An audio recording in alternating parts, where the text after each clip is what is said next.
My life took a turn for the bizarre when I bought my first house. The neighborhood was perfect. The house itself was a total dream. But there was one tiny, nagging little problem. The dreaded HOA, you know, the those petty tyrants, who measure your grass with a ruler and fine you for painting your mailbox the wrong shade of beige. I thought I could handle the usual bureaucratic nonsense, but I had no idea I was walking into a trap that would nearly cost me my sanity. The property was unique, sitting on a double lot with a sprawling, manicured backyard that backed up to a wooded creek. It was my sanctuary, or at least it was supposed to be. About 2 months after moving in, the mail started getting weird. It wasn't just junk mail. I started receiving invoices for catering services I hadn't ordered, and RSVPs for people I didn't know. One envelope was addressed to the event coordinator at Grove View Manor. I was floored. My house wasn't a manor, and it certainly wasn't an event venue. I assumed it was a mix-up until a box of white satin chair covers was delivered to my porch. I marched down to the HOA office, clutching the invoices, ready to clear up this administrative error. Sitting behind the desk was the HOA president. Let's call her Karen, because the haircut and the attitude were a perfect match. When I showed her the papers, she didn't look confused. She looked annoyed. She explained, with a sickeningly sweet condescension, that Grove View Manor was the community name for my backyard. Apparently, the previous owner had allowed the board to host the annual garden party there once, and in Karen's twisted mind, this had established a historical precedent, turning my private property into a legacy community asset. She informed me that the board had voted to monetize this asset to offset HOA fees, and they had already booked 4 weddings for the summer season. The first one was this Saturday. I laughed in her face, telling her that was illegal, delusional, and absolutely not happening. She just smiled that tight, superior smile and told me to check page 114. Subsection C of the bylaws regarding grandfathered community access zones. I went home and read the bylaws.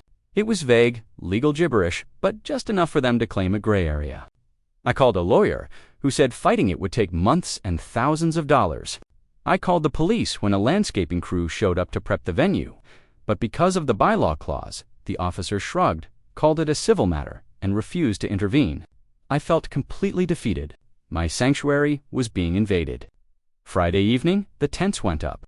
My backyard looked like a page out of a bridal magazine, and I was a prisoner in my own home watching strangers set up a bar on my patio. I was seething, screaming internally, feeling utterly powerless against this machine of entitlement. But then, while staring out the window at an old rotting garden shed in the far corner of the lot, the one eyesore, the HOA, had actually ordered me to remove months ago an idea sparked. It wasn't just an idea. It was a nuclear option. I dug through my files and found the letter demanding the shed's removal. I went online and checked the city's permit database. I didn't just need to remove it. I needed to do it legally, safely, and immediately.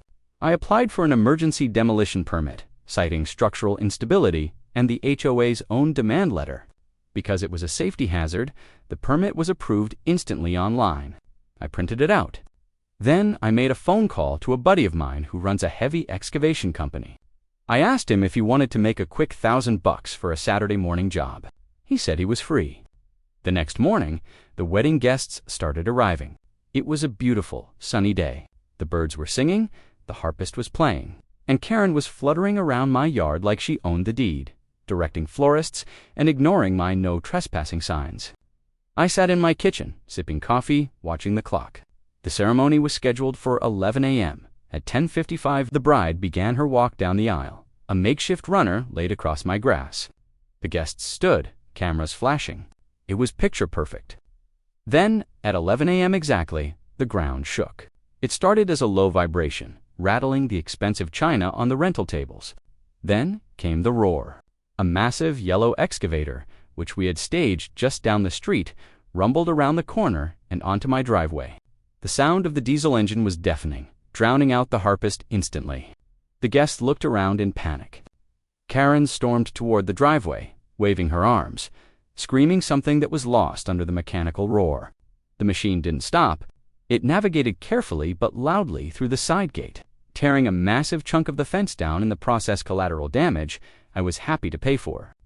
My buddy swung the boom arm high into the air, the metal bucket casting a shadow over the wedding party. The bride froze. The groom looked ready to faint.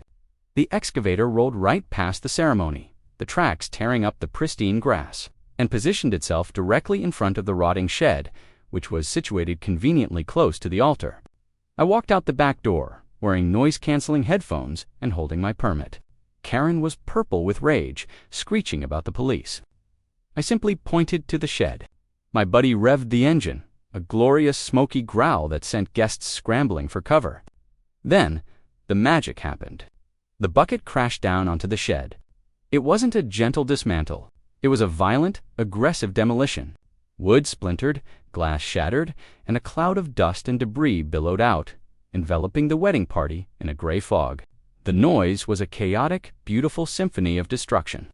Smash, crunch, roar, the shed was flattened in seconds, but we weren't done. We had to clear the debris.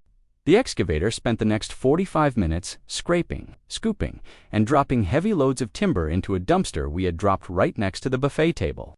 The wedding was over. The guests had fled to their cars. The bride was sobbing in the street. Karen was hyperventilating on the ruined lawn. When the police finally showed up, called by Karen, I met them with a smile and my paperwork. I showed them the demolition permit, the HOA's own letter demanding the shed be removed, and the property deed proving I owned the land. I explained that I was simply complying with HOA rules to remove a hazard, and that I couldn't be held responsible for unauthorized events planned in a construction zone. The officer looked at the permit, looked at the sobbing bride, looked at the flattened shed, and suppressed a laugh. He told Karen that since I had a valid permit for work on my own property, no crime had been committed. The demolition was legal. The aftermath was a landslide victory. The couple sued the HOA for the ruined wedding. The other 3 couples counseled and demanded refunds the HOA didn't have. The legal fees and settlements bankrupted the association. A special meeting was called, the board was dissolved, and Karen was forced to sell her house to cover her portion of the liability. I eventually replanted the grass, but the silence in my backyard now, it's absolutely beautiful.